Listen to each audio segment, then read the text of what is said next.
Good evening, beta. Welcome back. Now, what we have studied in our last lecture was about the inertia. What is actually inertia? It is the tendency, or we can say natural tendency, of an object to resist or to oppose a change in its state, that is, whether the state is in rest or the state of motion.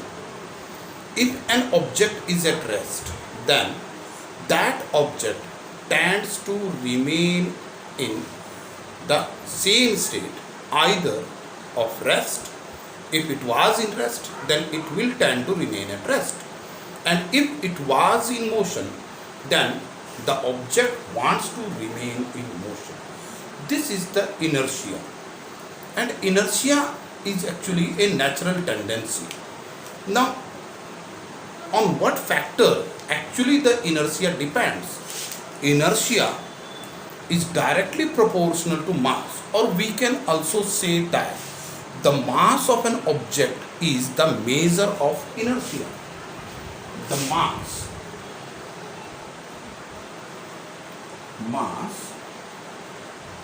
of an object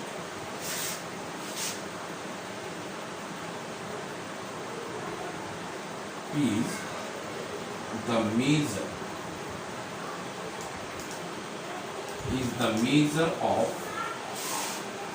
inertia.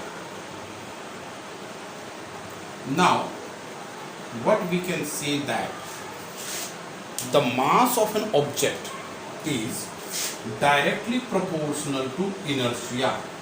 Mass of an object is directly proportional to inertia. That means if the mass of an object is more, then inertia will be more.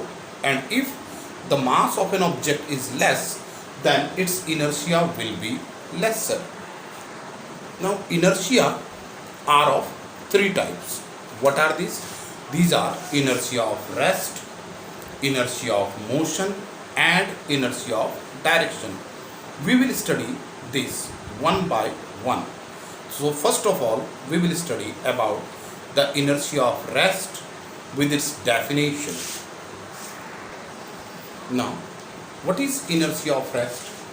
It means that if an object is at rest, that object will try to remain at rest until an unbalanced force acts on it, but it will try to remain at rest. This is inertia of rest. For example, if we see, I can write it here. If suppose we are sitting in a bus which is at rest, and suddenly if the driver starts the bus, then we fall backwards. This falling backward of us is due to inertia of rest, because we want to remain at rest. But the bus suddenly gets started because our foot was in contact with the bus, and hence the foot or the lower part of our body gets started moving with the bus, but the upper part of our body wants to remain at rest.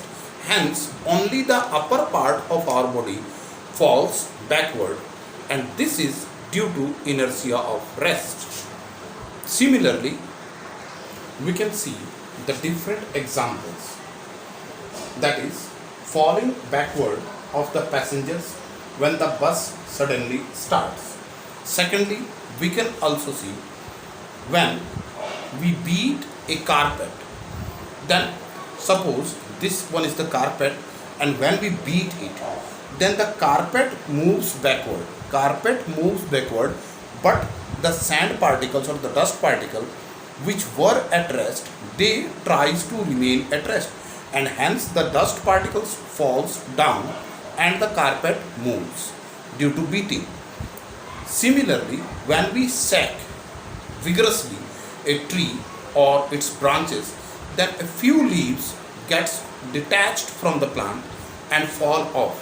It is again due to the inertia of rest, because those leaves which were attached to the plant, they want to remain at rest, and when we vigorously shake that plant, then due to the change in the motion of the plant, the leaves tries to remain at rest, they fall off from the plant.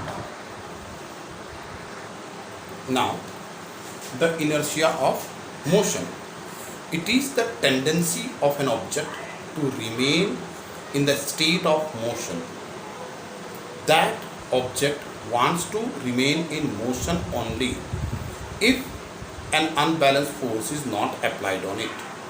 Now, for example, when we are moving in a bus and the bus is going on its same speed, and if suddenly the bus stops, suddenly it stops, then we fall forward.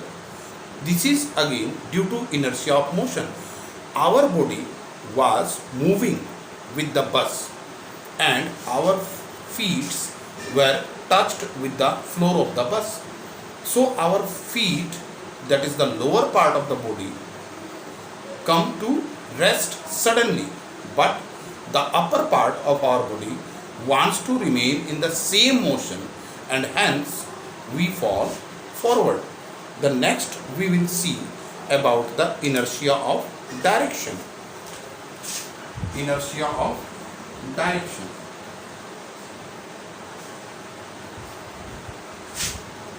Inertia of direction.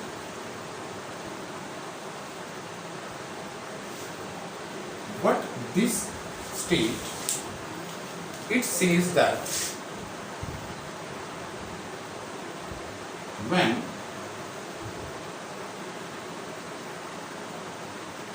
or the tendency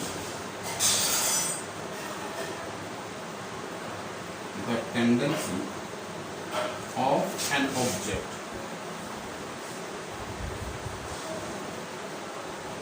to move in the same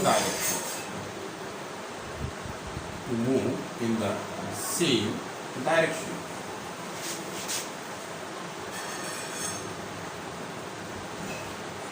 that means the body now also does not want to change the direction. It want to remain in the same direction in which it was moving. For example, we can see here, for example, when we are in a bus,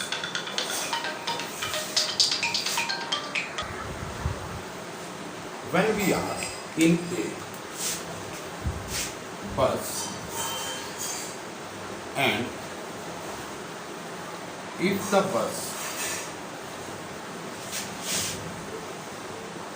takes a sharp turn,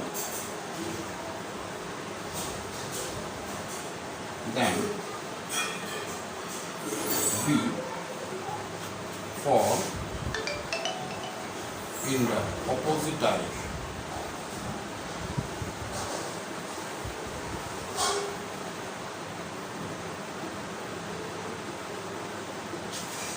This is due to inertia of direction.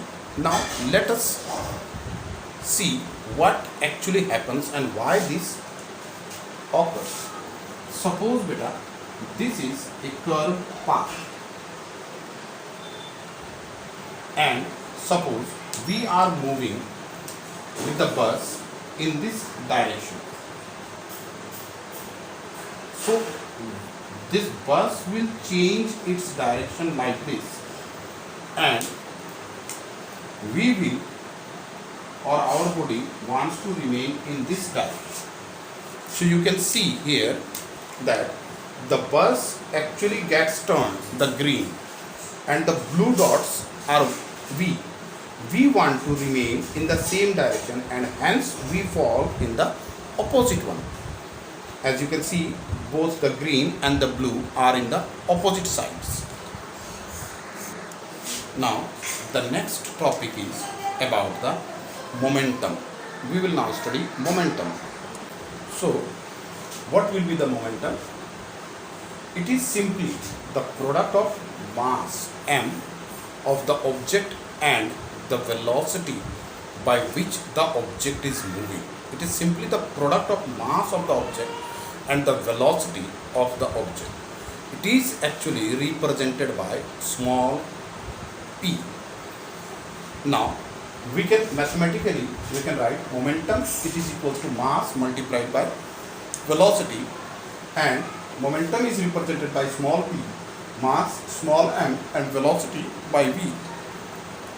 It is actually a vector quantity, means it has both the magnitude and direction, and its SI unit is kg meter per second. So now we will see about the change in momentum. For this, suppose we want to explain it, then suppose we are taking an example. Now think a situation that a car is there and we want to start it by pushing. You might have observed that when we push the car with a dead battery, then it gets started.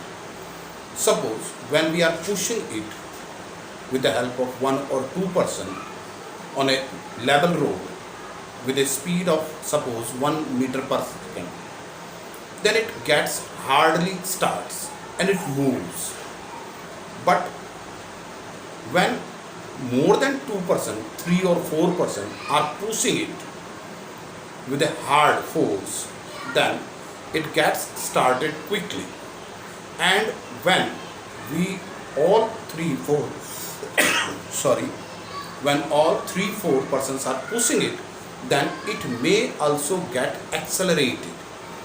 Acceleration may be produced, and for the production of an acceleration, the time is very important, because without the time, because we are pushing the vehicle or car with a particular fixed time, this time actually determines the rate of change of momentum. So in the rate of change of momentum, time is also very important. So we can write this like this. So what we can say by the example of the car, that the rate of change of momentum depends on the time rate at which the momentum is changed. So we were applying the force in the first case also when the car was moving with a speed of 1 meter per second. But it took time to get started. But when 3 or 4% have pushed the same car, and it take lesser time because the force was more. So here the time factor is very important in rate of change of momentum. So now this is actually what is explained by the second law of motion. What the second law of motion given by Newton states? It states that the rate of change of momentum is directly proportional to the applied unbalanced force. If the force will be unbalanced, only then the object will move or come to rest. That means the state will be changed only when the unbalanced force is applied. So here unbalanced has been written by green color, you can see. That means the rate of change of momentum is directly proportional to the applied unbalanced force in the direction of the force. So mathematically we can write it like, the applied unbalanced force, it is equal to change in momentum upon time taken. That is, the rate of change of momentum is directly proportional. So this will be directly proportional. I will put it here, the symbol directly proportional.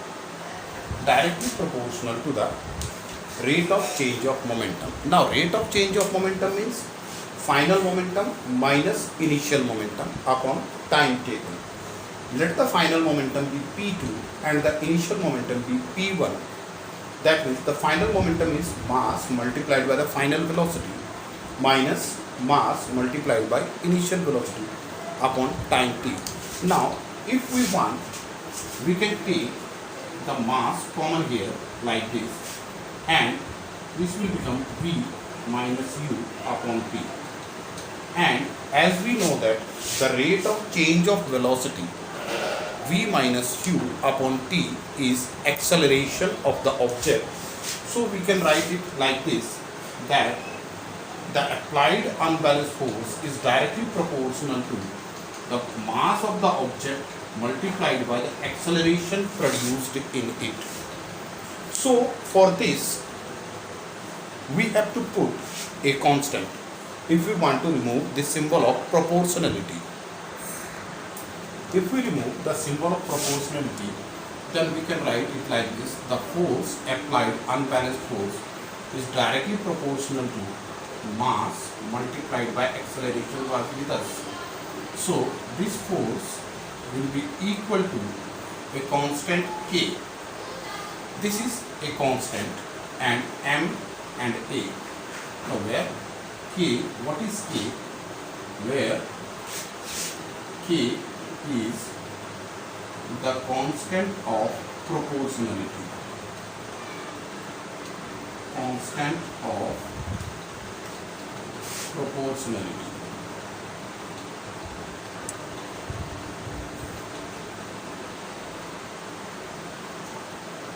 And what will be the value of K? If we take all the units in a unity way and in their SI form, SI units, the unit of mass and the unit of acceleration and the unit of force, then what we find out? The value of K. So let us suppose if 1 Newton of force is applied, if 1 Newton of force is applied on it,